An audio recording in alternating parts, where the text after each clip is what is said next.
Hello guys, welcome to IJBus. So మన IJBus channel అనేది 300 సబ్స్క్రైబర్స్కి దగ్గరలో ఉందన్నమాట. So please do subscribe to my channel and support me. So ఇప్పుడేమో RBI governor and RBI governor యొక్క rules and RBI గురించి ఇప్పుడు మనం తెలుసుకోబోతున్నాం. సో నాకు ఇది టర్మినాలజీ తెలుగులో తెలియదు అనమాట. Please do adjust to this terminology. And ఈ ప్రతి ఒక్క దానికి కూడా నేను ఆ మీనింగ్స్ అదంతా కొంచెం డిస్క్రైబ్ చేసుకుంటూ చెప్తాను. అండ్ లాస్ట్ వరకు వీడియోని చూడండి, స్కిప్ చేయకుండా. So let's get in to our topic. So మనకు డిసెంబర్ 10th రోజున సంజయ్ మల్హోత్రా మనకు ఆర్బీఐకి కొత్త గవర్నర్గా రావడం జరిగిందనమాట. సో ఇక్కడ చూసుకున్నట్లయితే కొత్త గవర్నర్ యొక్క టర్మ్ ఎంత ఉంటుంది అంటే, నార్మల్గా గవర్నర్ యొక్క టర్మ్ ఎంత ఉంటుంది అంటే 3 years ఉంటుంది. బట్ మనకు ప్రీవియస్గా ఉన్న శక్తికాంత్ దాస్ మనకు 6 years ఆర్బీఐ గవర్నర్గా పనిచేయడం జరిగిందనమాట. సో అతని యొక్క ఆర్బీఐ గవర్నర్ యొక్క రూల్స్ చూసుకున్నట్లయితే మానిటరీ పాలసీ చేయడం అంటే, ఏదైనా కంట్రీలో ఇన్ఫ్లేషన్ ఉన్నప్పుడు ఆర్బీఐ పాలసీస్ అనేది ఫ్రేమ్ చేస్తుంది అనమాట, ఇన్ఫ్లేషన్ని తగ్గించడానికి. సో ఆ పాలసీని మానిటరీ పాలసీ అని అంటారు. అట్లనే ఇన్ఫ్లేషన్ ఉన్న టైంలో మన గవర్నమెంట్ కూడా కొన్ని పాలసీస్ అనేది చేయడం జరుగుతుంది. వాటిని ఫిజికల్ పాలసీ అని అంటారు అనమాట. అది మానిటరీ పాలసీ అండ్ ఫిజికల్ పాలసీకి ఉన్న డిఫరెన్సెస్. సో సమ్ టైమ్స్ వీటిని ఎగ్జామ్లో కూడా అడిగే ఛాన్సెస్ ఉందన్నమాట. సో నెక్స్ట్ చూసుకున్నట్లయితే అతని యొక్క రోల్ ఏంటంటే కరెన్సీ మేనేజ్మెంట్. కరెన్సీ మేనేజ్మెంట్ అంటే ఏంటంటే, ఇప్పుడు కంట్రీలో ఎంత మనీ సర్క్యులేట్ అవుతుంది, ఎన్ని కాయిన్స్ ఉన్నాయి, ఎంత నోట్ కరెన్సీ ఉంది, ఇదంతా సర్క్యులేట్ చేసేదంతా ఆర్బీఐ అనమాట. సో ఆ కరెన్సీ ఎంత ఉండాలి, ఎంత ఎప్పుడు వాటిని ఎకానమీలో నుంచి తీసుకోవాలి అనేది కంప్లీట్గా మొత్తం ఆర్బీఐ చేతుల్లో ఉంటుంది అనమాట. తర్వాత చూసుకున్నట్లయితే ఫినాన్షియల్ స్టెబిలిటీ. సో ఇది ఆర్బీఐ యొక్క మెయిన్ పని అనమాట. అంటే రూపాయి వాల్యూ అనేది మొత్తం పడిపోకుండా, అట్లానే చాలా పెరగకుండా దీని ఫైనాన్షియల్ స్టెబిలిటీని మెయింటైన్ చేస్తుంది అనమాట. సో ఫర్ ఎగ్జాంపుల్, ఇప్పుడు మన రూపాయి వాల్యూ అనేది చాలా పడిపోయింది అనుకో, అప్పుడు మనం ఎక్స్పోర్ట్ చేసినా కూడా మన గూడ్స్కి వాల్యూ అనేది ఎంత ఉందో అంత రాదనమాట రిటర్న్లో. అదే ఒకవేళ మనకు ఒక డాలర్కి ఒక రూపీకి రెండు ఈక్వల్ ఉన్నట్లయితే, ఇప్పుడు మనం ఎక్స్పోర్ట్ చేసిన గుడ్స్ ఏమవుతాయి అంటే, ఒకవేళ యూఎస్ఏనే తీసుకోండి, యూఎస్ఏలో ఒక డాలర్ వాల్యూ ఉన్నంత రూపీ వాల్యూ కూడా సేమ్ ఉన్నట్లయితే, ఇక్కడ నుంచి పంపించే గూడ్స్ మన ట్యాక్స్ కూడా ఇంక్లూడ్ చేసుకొని అప్పుడు ఏమవుతుందంటే, అక్కడ ఉన్న లోకల్ గూడ్స్ కన్నా వీటి వాల్యూ అనేది ఎక్కువ ఉంటుంది అనమాట. ఇండియన్ గూడ్స్ యొక్క వాల్యూ ఎక్కువ ఉంటుంది. అందువల్ల మన గూడ్స్ ఎవరు కొనరు, లోకల్వే కొనుక్కుంటారు కాబట్టి. సో అందుకని మన కరెన్సీ వాల్యూ అనేది కొంచెం తగ్గి ఉన్నప్పుడే మనకు ఎక్స్పోర్ట్స్కి చాలా లాభం వస్తుంది అనమాట. అందుకనే సమ్ టైమ్స్ చైనా లాంటి కంట్రీస్ ఏం చేస్తాయంటే, వాళ్ళ కరెన్సీని కావాలని వాళ్ళే డీవాల్యూ చేసుకుంటారు. అంటే వాళ్ళ రూపాయి యొక్క వాల్యూని కావాలనే తగ్గించుకుంటారు. ఎందుకంటే ఎక్స్పోర్ట్స్ని ఇంక్రీజ్ చేయడం కోసం ఇలాంటి ప్రయత్నాలన్నీ చేస్తూ ఉంటారు అనమాట. సో ఇది ఫైనాన్షియల్ స్టెబిలిటీ మెయింటైన్ చేయడంలో ఆర్బీఐ అనేది మెయిన్ రోల్ పోషిస్తుంది అనమాట. సో ఆర్బీఐ గవర్నర్ కూడా మెయిన్ రోల్ అనేది ఉంటుంది ఫైనాన్షియల్ స్టెబిలిటీ మెయింటైన్ చేయడానికి. ఆ తర్వాత regulation of banks and financial institution. So అన్ని బ్యాంక్స్ కూడా ఆర్బీఐ చెప్పిన రూల్స్ అండ్ రెగ్యులేషన్స్ వింటూ మూవ్ అవుతూ ఉంటాయి అన్నమాట. సో ఈ బ్యాంక్స్ ఏ టైంలో ఎంత రెపో రేట్ పెట్టాలి, ఏ టైంలో ఎంత రివర్స్ రెపో రేట్ ఉండాలి అనేది ప్రతి ఒక్కటి రెగ్యులేట్ చేస్తూ ఉంటుంది అనమాట. సో ఇది గవర్నర్ యొక్క మెయిన్ రోల్. ఆ తర్వాత చూసుకున్నట్లయితే ఎకనామిక్ పాలసీ అడ్వైజర్. సో గవర్నమెంట్కి కూడా ఎకానమీకి సంబంధించి అడ్వైజ్లు ఇవ్వడం జరుగుతుంది. సో ఈ టైంలో ఇంత ట్యాక్స్ ఉండాలి, ఈ టైంలో కొంచెం ట్యాక్స్ తగ్గించాలి అనేది కూడా గవర్నర్ అడ్వైజ్ చేయడం జరుగుతుంది అనమాట గవర్నమెంట్కి. ఆ తర్వాత చూసుకున్నట్లయితే governor is appointed by the president of India. So governor president ద్వారా అపాయింట్ చేయబడతారు అనమాట. ఆ తర్వాత చూసుకున్నట్లయితే powers of RBI governor. RBI governor యొక్క పవర్స్ ఏంటని చూసుకున్నట్లయితే, RBI governor has a significant influence on economic policies and their decisions on interest rates, banking norms and liquidity effect the broader financial markets. So governor యొక్క role ఏంటంటే policies. So మనం ఎంతసేపు చెప్పుకున్నాం కదా, monetary policy frame చేయడంలో governor యొక్క role చాలా పెద్దదన్నమాట. So interest rate చూసుకున్నట్లయితే, మన బ్యాంక్స్ ఒక టైంలో, ఇప్పుడు మీ లోకల్ ఏరియాలో ఉన్న బ్యాంక్స్ ఇంట్రెస్ట్ రేట్ అనేది ఒక టైంలో తక్కువ ఉంటుంది, ఒక టైంలో ఎక్కువ ఉంటాయి. ఇది ఎందుకంటే ఆర్బీఐ దాన్ని రెగ్యులేట్ చేయడం జరుగుతుంది అనమాట. సో బ్యాంక్స్ కూడా వాటి దగ్గర మనీ క్రంచ్ ఉన్నప్పుడు ఏం చేస్తుందంటే కొంత మనీ ఆర్బీఐ దగ్గర నుంచి అప్పుగా తీసుకోవడం జరుగుతుంది. సో ఆ టైంలో మనకు ఒకవేళ ఎక్కువ ఇంట్రెస్ట్ రేట్ పెంచాలని అనుకుంటే అప్పుడు ఆర్బీఐ బ్యాంక్ ఏం చేస్తుందంటే వాళ్ళకి ఇచ్చే వడ్డీ రేటు పెంచడం జరుగుతుంది. బ్యాంక్స్కి ఇచ్చే వడ్డీ రేటు పెంచడం జరుగుతుంది. అప్పుడు ఏమవుతుంది, ఆ వడ్డీ తీసుకొని మళ్ళా ప్రజలకి బ్యాంకులు వడ్డీ ఇవ్వాలంటే వాళ్ళు తీసుకున్న వడ్డీ కంటే ఇంకా ఎక్కువ వడ్డీ వేసి ప్రజలకు ఇవ్వాల్సి ఉంటుంది. సో దానివల్ల వడ్డీ రేట్లు అనేది పెరగడం తగ్గడం అనేది అవుతూ ఉంటుంది. సో ఈ బ్యాంక్ రోల్ అనేది పాలసీస్ ఫార్ములేట్ చేయడంలో ఆర్బీఐ గవర్నర్ రోల్ అనేది చాలా పెద్దదన్నమాట. ఆ తర్వాత చూసుకున్నట్లయితే governor's role is pivotal during times of economic crisis or high inflation as they may take critical decision to stabilize the economy. So మనకు ఇప్పుడు చూసుకున్నట్లయితే ప్రజెంట్ సిచ్యువేషన్ చూసుకున్నట్లయితే మనకు ఇన్ఫ్లేషన్ రేట్ చాలా ఎక్కువగా ఉందన్నమాట. సో ఇన్ఫ్లేషన్ అంటే ఏంటంటే అన్నిటి యొక్క రేట్లు అనేది బాగా పెరిగిపోతూ ఉంటాయి అన్నట్టు. సో మనకు డిమాండ్ నార్మల్గానే ఉన్నా వాటి ప్రైస్ అనేది హై ఉండడం వల్ల అందరి దగ్గర మనీ అనేది తక్కువ అవుతుంది అన్నమాట. దానివల్ల ఎకానమీలో డెవలప్మెంట్ యాక్టివిటీస్ అనేది తగ్గిపోతాయి. సో ఈ సిచ్యువేషన్ని ఇన్ఫ్లేషన్ అని అంటారు. సో ఈ హై ఇన్ఫ్లేషన్ అనేది ఎట్లాంటి టైంలో వస్తుందంటే ఫర్ ఎగ్జాంపుల్ మనకు కోవిడ్-19 టైంలో ఇన్ఫ్లేషన్ అనేది చాలా ఎక్కువగా ఉన్నాయి. ఎందుకంటే డిమాండ్స్ ఆగిపోయినాయి, సప్లై ఆగిపోయింది. సో మనకు ఇన్ఫ్లేషన్ అనేది రావడం జరిగింది అనమాట. సో చాలా రోజులు ఏ ఎకనామిక్ యాక్టివిటీ అనేది జరగకుండా ఉండడం వల్ల ఈ హై ఇన్ఫ్లేషన్ అనేది ఉండే అనమాట. అన్నిటికీ ఉన్న కొన్ని వస్తువులకు కూడా రేట్లు అనేది చాలా ఎక్కువ ఉండే. ఏమన్నా డెవలప్మెంటల్ యాక్టివిటీస్ చేయాలంటే కూడా మనీ మొత్తం లేకుండా ఉన్నటువంటి పరిస్థితి అనమాట. సో ఆ టైంలో గవర్నమెంట్ ఆర్బీఐ తీసుకునే పాలసీస్ అనేది మనకు చాలా క్రిటికల్ అనమాట. సో ప్రజెంట్ సిచ్యువేషన్లో మనకు రెపో రేట్ చూసుకున్నట్లయితే 6.5% రెపో రేట్ అనేది ఉన్నది. అంటే రెపో రేట్ అంటే మనం ఆల్రెడీ చెప్పుకున్నాం. సో ఆర్బీఐ దగ్గర నుంచి బ్యాంకులు ఈ 6.5% ఇంట్రెస్ట్ రేట్కి తీసుకోవడం జరుగుతుంది అనమాట ఇప్పుడు ప్రజెంట్. సో ఆల్రెడీ ఇన్ఫ్లేషన్ ఉంది, అయినా కూడా ఈ 6.5% రెపో రేట్ ఎందుకు ఉంచుతున్నారు అని అంటే దానివల్లనే ఇప్పుడు కొంచెం నష్టం జరిగినా కూడా ఇన్ కోర్స్ ఆఫ్ టైంలో గ్రోత్ అనేది తీసుకొస్తుందని చెప్పేసి ఆర్బీఐ గవర్నర్ అండ్ గవర్నమెంట్ ఈ రెండింటి మధ్యలో క్లాష్ అనేది జరుగుతుందన్నమాట. తగ్గించాలి అని గవర్నమెంట్, లేదు ఇంతే అని ఆర్బీఐ గవర్నర్ చెప్పడం జరుగుతుందన్నమాట. సో వీళ్ళ రోల్ అనేది చాలా ఇండిపెండెంట్. సో గవర్నమెంట్ చెప్పంగానే ఎంబటే చేయలేదు, ఎందుకంటే వాళ్ళ రోల్ అనేది ఇండిపెండెంట్. అండ్ తర్వాత వీళ్ళు పొలిటికల్ యాక్టివిటీస్కి సంబంధించి వాళ్ళు వంగినట్లయితే మొత్తం కంట్రీ ఈ ఎకనామిక్ క్రైసిస్ని ఆ తర్వాత ఇన్ఫ్లేషన్ని చాలా సివియర్గా ఫేస్ చేయాల్సి ఉంటుంది అనమాట. సో ఆ యొక్క పోస్ట్కి ఇచ్చిన ఇండిపెండెన్స్ వల్ల వాళ్ళు డెసిషన్స్ కానీ ఏమైనా కూడా వేరే దాని ఇన్ఫ్లుయెన్స్ అయ్యి చేయకుండా ఉంటారు అనమాట. ఆ తర్వాత చూసుకున్నట్లయితే అదర్ కీ ఇన్ఫర్మేషన్ వచ్చేసి గవర్నర్ యొక్క రెసిడెన్స్ ఎక్కడ ఉంటుందంటే అఫీషియల్ రెసిడెన్స్ ముంబైలో ఉండడం జరుగుతుంది. నియర్ ఆర్బీఐ హెడ్ క్వార్టర్స్ దగ్గర ఆర్బీఐ గవర్నర్ యొక్క రెసిడెన్స్ అనేది ఉంటుంది అనమాట. And salary and benefits.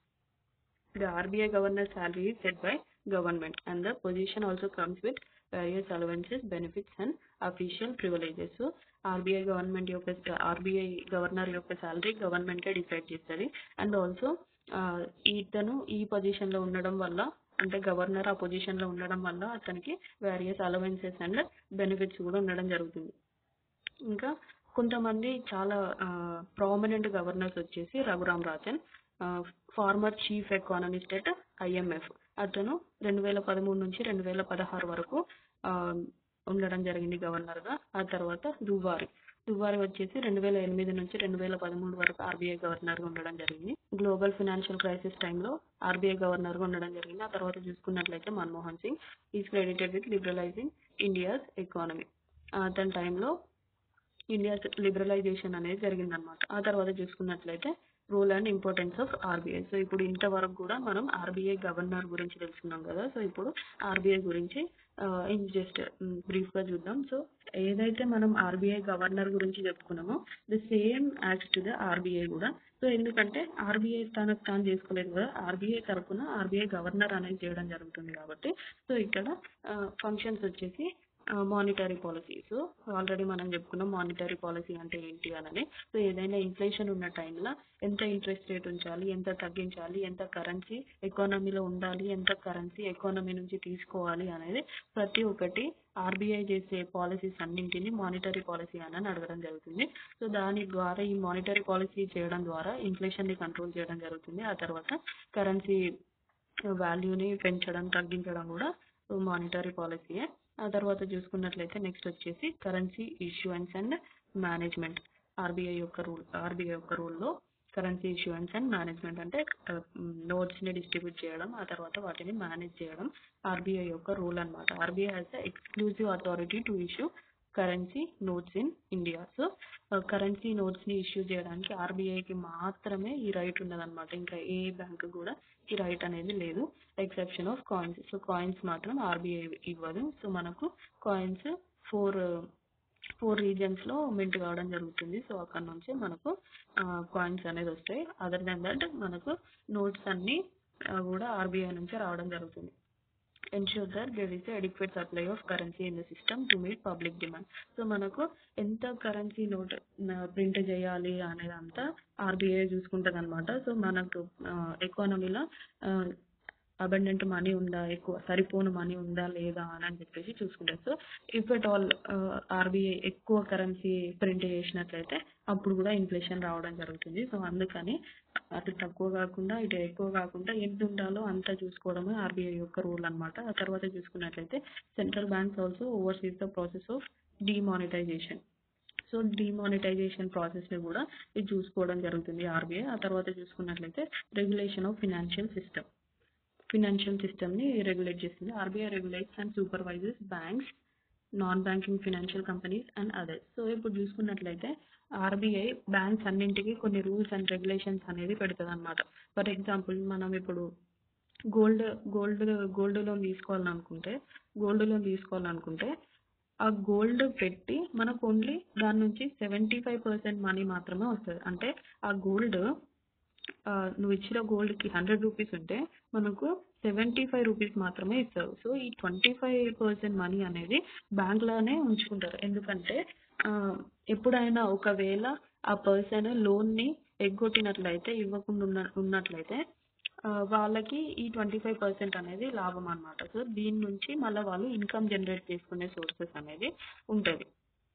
So అట్లా ఈ రూల్స్ రెగ్యులేషన్స్ అంటే బ్యాంక్స్ సడన్గా కొలాప్స్ కాకుండా ఇలాంటివన్నీ ఉండడానికి ఈ రూల్స్ అండ్ రెగ్యులేషన్స్ అనేది ఆర్బీఐ పెట్టడం జరుగుతుంది అనమాట.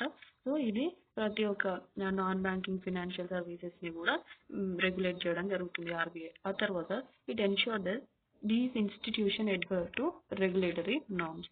సో వాటికి పెట్టే రెగ్యులేటరీ నార్మ్స్ పాటిస్తుందా లేదా అని చెప్పేసి ఖచ్చితంగా ఇది సూపర్వైజ్ చేయడం జరుగుతుంది. Maintains financial discipline.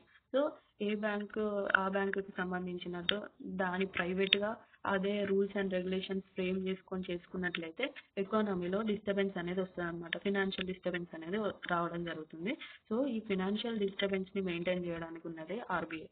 It helps in maintaining the integrity of India's financial system and protecting depositors. So ఇప్పుడు కొంతమంది ఎక్కువ మనీ లోన్ తీసుకునే వాళ్ళు సమ్ టైమ్స్ దివాలా తీయడం వల్ల ఎవరైతే డిపాజిట్ చేసుకుంటున్నారో మనీ వాళ్ళు లాస్ కావడం జరుగుతుంది. ఫర్ ఎగ్జాంపుల్ ఇప్పుడు ఒక పర్సన్ బ్యాంక్లో 100 రూపీస్ దాచుకున్నారు, అందులో నుంచి 50 రూపీస్ వేరే పర్సన్కి లోన్గా ఇచ్చారు. సో ఈ 50 రూపీస్ అతను ఇవ్వకపోవడం వల్ల ఈ బ్యాంక్ వాళ్ళు నష్టపోతున్నారు. ఎందుకంటే బ్యాంక్ వాళ్ళు ఇంట్రెస్ట్ కట్టాలి ఆ కస్టమర్కి, ఆ తర్వాత లోన్ కూడా కట్టాల్సి ఉంటుంది. సో ఇలాంటి సిచ్యువేషన్స్ ఏమి రాకుండా ఉండడానికే ఈ ఆర్బీఐ అనేది ప్రతి టైం రెగ్యులేట్ చేయడం జరుగుతుంది అనమాట. మనీ డిపాజిట్ చేసే వాళ్ళ యొక్క మనీని ప్రొటెక్ట్ చేయడం జరుగుతుంది. ఆ తర్వాత చూసుకున్నట్లయితే foreign exchange management. RBI manages foreign exchange management act FEMA and regulates foreign exchange markets. So మనకు ఫారెన్ ఎక్స్చేంజ్ మార్కెట్స్ మన వాల్యూ అంటే మన కరెన్సీ వాల్యూ అనేది ఏంటి అనేది ఈ ఫారెన్ ఎక్స్చేంజ్ మేనేజ్మెంట్ యాక్ట్ ద్వారా ఆర్బీఐ రెగ్యులేట్ చేయడం జరుగుతుంది అనమాట. It includes monitoring India's foreign exchange reserves. So ఈ ఫారెన్ ఎక్స్చేంజ్ మేనేజ్మెంట్ యాక్ట్లో ఇంకొకటి ఏంటంటే ఇండియాస్ ఫారెన్ ఎక్స్చేంజ్ రిజర్వ్స్ అంటే ఇండియా కొంత మనీని అంటే రిజర్వ్ బ్యాంక్లో కొంత పోర్షన్ ఆఫ్ మనీని డాలర్స్ రూపంలో, ఆ తర్వాత కొంచెం పోర్షన్ ఆఫ్ మనీని గోల్డ్ రూపంలో, ఆ తర్వాత ఇండియన్ కరెన్సీ అండ్ తర్వాత ఇంకా కొన్ని మేజర్ కరెన్సీ రూపంలో నిల్వ ఉంచుకోవడం జరుగుతుంది అనమాట. సో ఇవన్నీ ఎందుకు అంటే ఎప్పుడన్నా మనకు ఏదైనా క్రైసిస్ వచ్చింది, లైక్ కోవిడ్ లాంటి టైం వచ్చింది, మనకు మనీ మనం ఎక్స్పోర్ట్ చేయలేకపోతున్నాం. సో మనం ఏదైనా ఇంపోర్ట్ చేసుకోవాలి, మనకు ఫుడ్ ఐటమ్స్ కావాలి, ఇక్కడ తినడానికి లేదు అన్నప్పుడు ఎక్స్పోర్ట్ చేసుకోవడానికి మన దగ్గర ఇండియన్ కరెన్సీ కాకుండా అక్కడ ఏదైతే చెల్లుబాటు అయ్యే కరెన్సీ ఉంటుందో దాన్ని ఉంచుకున్నట్లయితే మనకు ఎప్పుడైనా క్రైసిస్ టైం వచ్చేటప్పుడు మనం ఆ మనీతోని ఫుల్ఫిల్ చేసుకోవచ్చు అనమాట. సో ఏ కంట్రీ దగ్గర ఎంత రిజర్వ్ ఉన్నది అనేది చాలా ఇంపార్టెంట్ అనమాట. ఆ తర్వాత చూసుకున్నట్లయితే managing the rupee value against other currencies and controlling capital flows. So మనం ఆల్రెడీ చెప్పుకున్నట్లే సో రూపీ వాల్యూ అనేది మేనేజ్ చేయడం జరుగుతుంది. ఆ తర్వాత చూసుకున్నట్లయితే central bank plays a significant role in ensuring that there is adequate foreign exchange liquidity in the economy. So ఏదైనా foreign currency వచ్చినప్పుడు దాన్ని తీసుకొని మన కరెన్సీ ఎక్స్చేంజ్ చేసుకునే అంత లిక్విడిటీ అనేది ఎకానమీలో ఉండాలి అని చెప్పేసి రెగ్యులేట్ చేయడం జరుగుతుంది.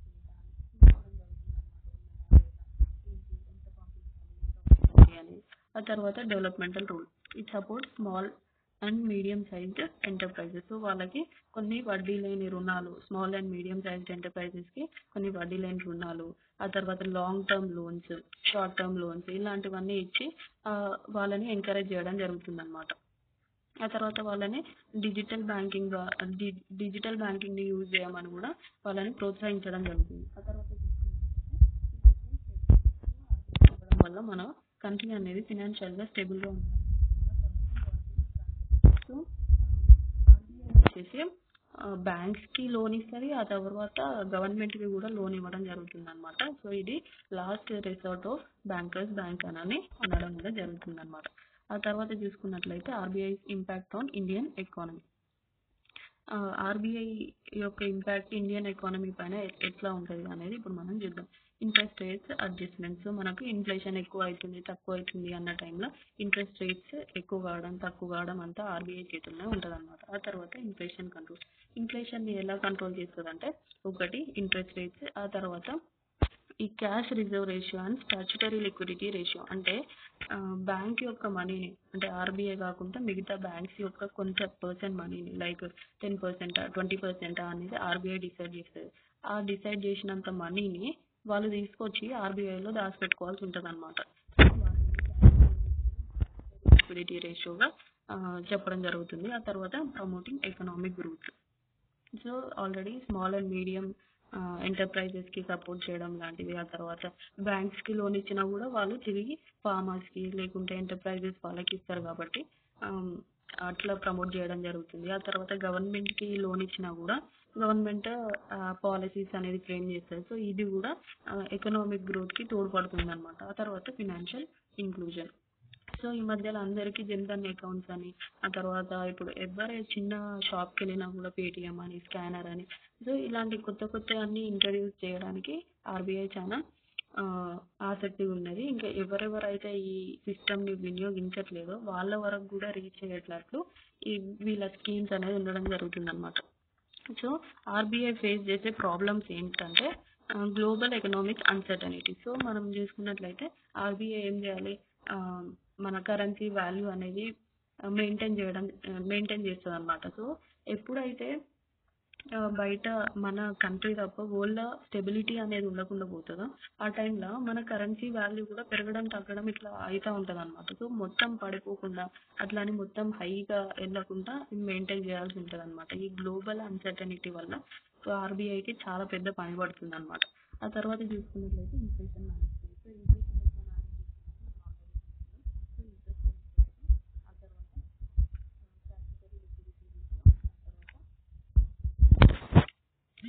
క్యాష్ రిజర్వ్ రేషియో రూపంగా బ్యాంకులలో ఇట్లా వాళ్ళ యొక్క సమ్ పర్సెంట్ ఆఫ్ మనీని ఉంచుకోవడం వల్ల ఇన్ఫ్లేషన్ మేనేజ్మెంట్ అనేది చేయడం జరుగుతుంది. ఆ తర్వాత digital and cyber security threats. So మనం ఇప్పుడు ప్రతి ఒక్కరు కూడా డిజిటలైజేషన్ అనేది జరుగుతుంది. ఎవరైనా కూడా ₹1 కొన్నా, ₹2 కొన్నా కూడా సో క్యూఆర్ కోడ్ని స్కాన్ చేసి అలా పే చేయడం జరుగుతుంది. సో దానివల్ల డిజిటల్ స్కామ్స్ అనేది చాలా ఇంక్రీజ్ అయినాయి. అది కూడా దానివల్ల కూడా ఆర్బీఐ చాలా ప్రాబ్లమ్స్ ఫేస్ చేయాల్సి వస్తుంది అనమాట. ఆ తర్వాత non performing assets. Non performing assets అంటే ఏంటంటే గవర్నమెంట్ బ్యాంక్స్ నుంచి లోన్ తీసుకొని కట్టకుండా ఉన్న వాటిని నాన్ పర్ఫార్మింగ్ అసెట్స్ అని అనడం జరుగుతుంది. సో ఈ నాన్ పర్ఫార్మింగ్ అసెట్స్ అనేది రోజు రోజుకి ఇంక్రీజ్ కావడం జరుగుతుంది అనమాట. సో దానివల్ల ఎవరైతే జెన్యున్గా మనీ అనేది పే చేసుకుంటూ ఉంటారో సేవ్ చేసుకోవడానికి వాళ్ళ పైన ఎఫెక్ట్ పడడం జరుగుతుంది అనమాట ఈ నాన్ పర్ఫార్మింగ్ అసెట్స్ వల్ల. దాన్ని రెగ్యులేట్ చేయడానికి ఆర్బీఐకి చాలా పెద్ద పని ఉంటుంది. సో ఈ టాపిక్ అయిపోయింది ఫ్రెండ్స్. సో మీకు కానీ ఒకవేళ నా ఎక్స్ప్లెనేషన్ నచ్చినట్లయితే please do like, share and subscribe to my channel. Thank you.